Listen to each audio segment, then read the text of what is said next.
Eu passei 32 anos da minha vida pregando do púlpito, denunciando o que eu via como erros doutrinários, ensinando minha igreja a olhar de longe para práticas que eu considerava perigosas, entre elas, a devoção às imagens.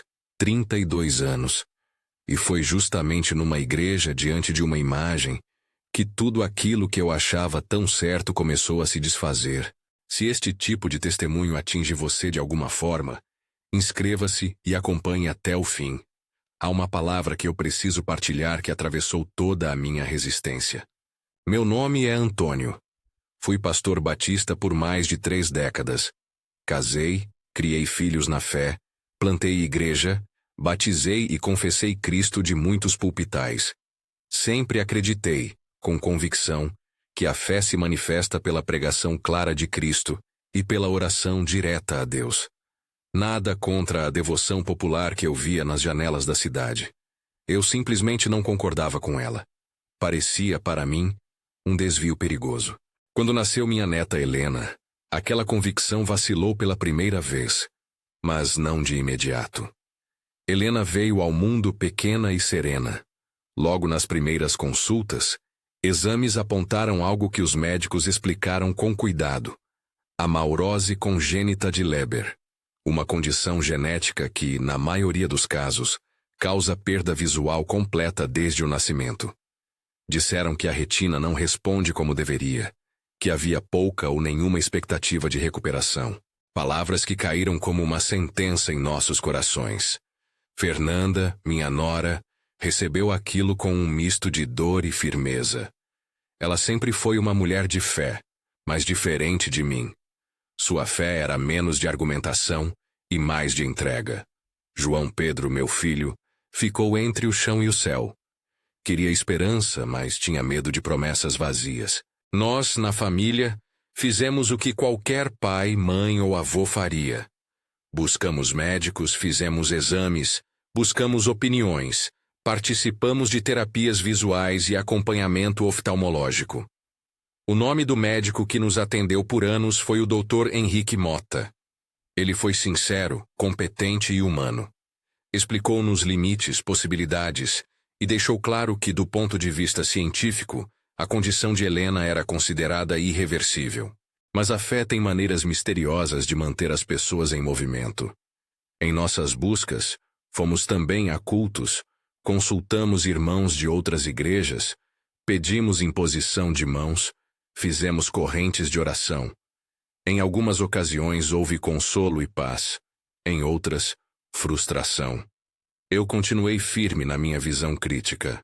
Acreditava que o caminho da cura, se viesse, seria pela ação direta de Deus, sem mediações humanas, que, ao meu ver, incitavam confusão teológica.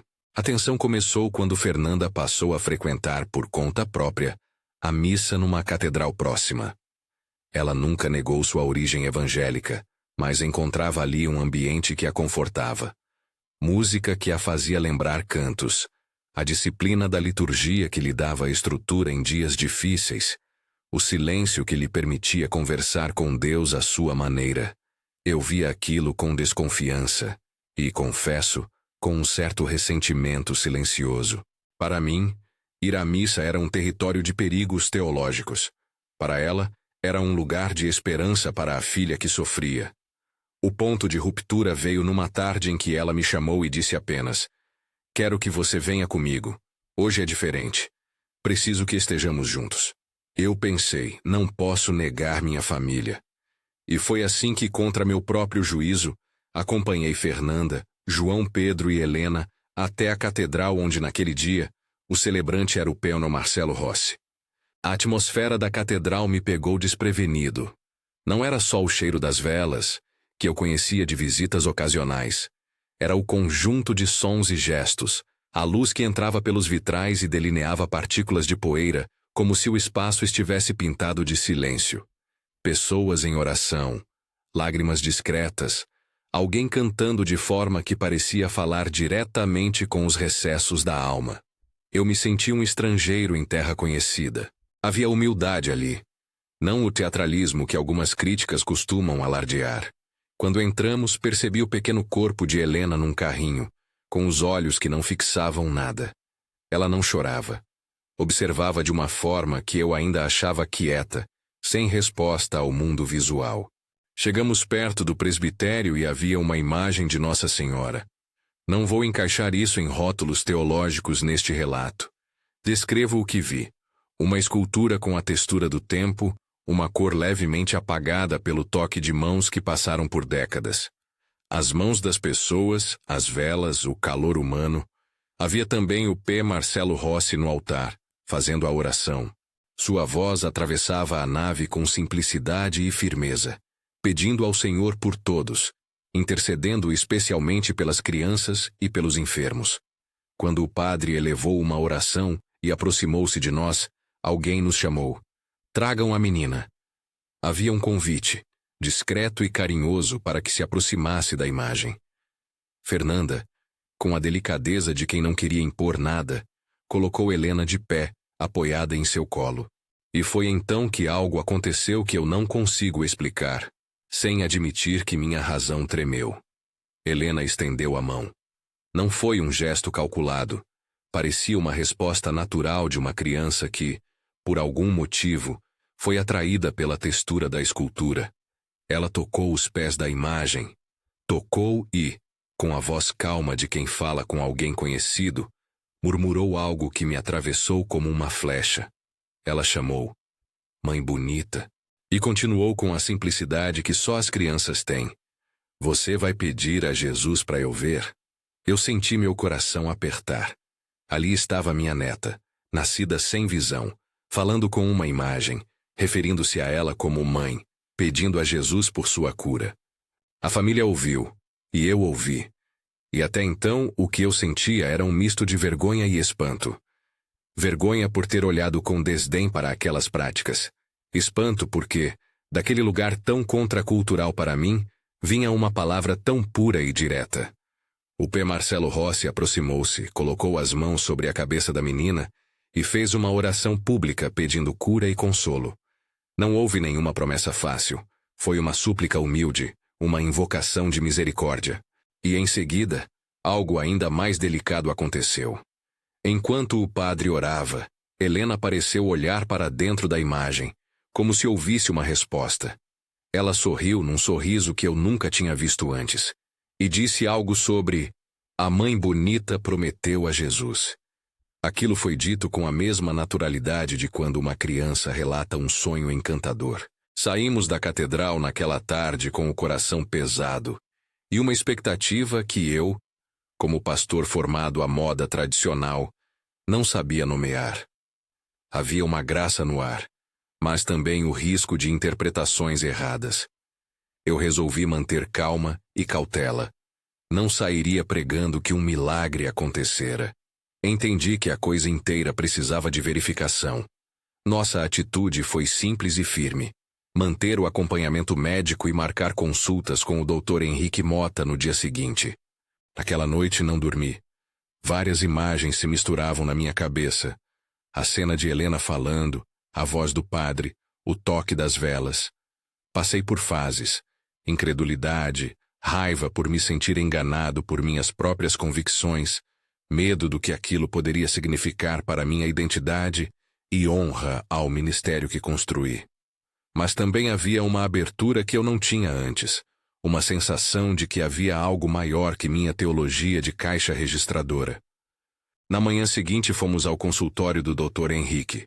Confesso que pensei em inventar uma desculpa para evitar testes, mas Fernanda, firme como sempre, quis uma avaliação imediata.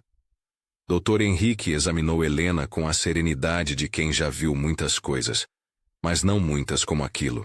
Fez a bateria de exames que já havia realizado antes. Testes de acuidade visual adaptados para crianças, avaliação da resposta pupilar e o exame objetivo para medir a atividade elétrica da retina, o eletroretinograma, o tradicional ERG. Não vou aqui inventar números técnicos. Posso dizer o que o médico declarou com clareza. Os resultados eram incompatíveis com o diagnóstico anterior. A retina, que antes aparecia como não responsiva, agora registrava atividade. A acuidade, que antes era inexistente, Mostrava sinais de função visual. O Dr. Henrique, com a franqueza que lhe é peculiar, disse algo que nunca pensei ouvir. Não consigo explicar, Antônio. Do ponto de vista médico, isso não deveria acontecer. Ainda assim, os exames mostram que a retina respondeu. Ele repetiu várias vezes que aquilo, do ponto de vista científico, era extraordinário e que não tinha, naquele momento, explicação plausível. Chamou atenção para o fato de que tratamentos e segmentos deveriam ser mantidos, que, de forma alguma, deveríamos abandonar o acompanhamento ou substituir a medicina por crenças. Fomos aconselhados a continuar com as terapias e a fazer novos exames para acompanhar a evolução. Enquanto o médico falava, eu olhava para Helena. Ela tinha um olhar novo, como se estivesse descobrindo a textura dos rostos ao seu redor.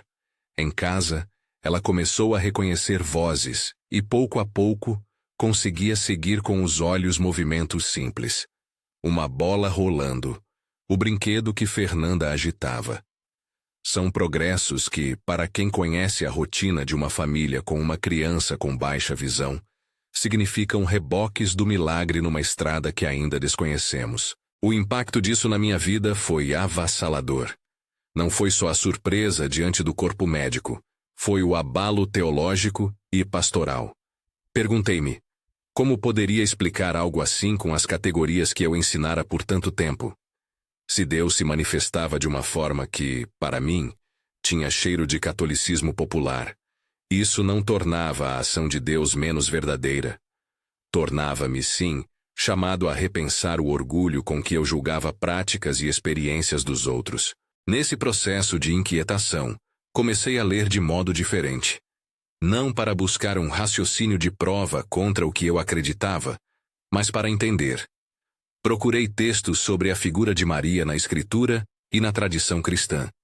Li sobre intercessão, sobre a espiritualidade dos povos sem a pressa de rotular. Procurei diálogo com o próprio Pena Marcelo Rossi. Ele foi discreto e acolhedor. Não tentou me converter com argumentos precarizados. Ofereceu testemunho e presença. Falou da sua experiência pastoral, da oração que fez por minha neta, da humildade com que percebe a ação de Deus nas vidas. Houve resistências internas. Minha formação batista me ensinou o valor da pregação direta a Cristo. Eu não havia simplesmente mudado de opinião com um argumento. Eu havia sido confrontado por uma experiência viva dentro da minha família. E isso é diferente. Quando algo toca de perto as pessoas que você ama, as certezas mais firmes perdem sua força sem que a pessoa deixe de ser sincera. Eu chorei como poucas vezes havia chorado. Não só por alegria, mas por vergonha do meu orgulho e gratidão pela graça que parecia ter alcançado Helena. A decisão de buscar uma nova comunhão não foi imediata. Houveram dias e noites de leituras, encontros e silêncios. Procurei líderes, pastores, teólogos, padres, e tentei articulá-los em mim. Havia perguntas que não tinham respostas fáceis. Como entender a mediação de figuras santas diante da primazia de Cristo?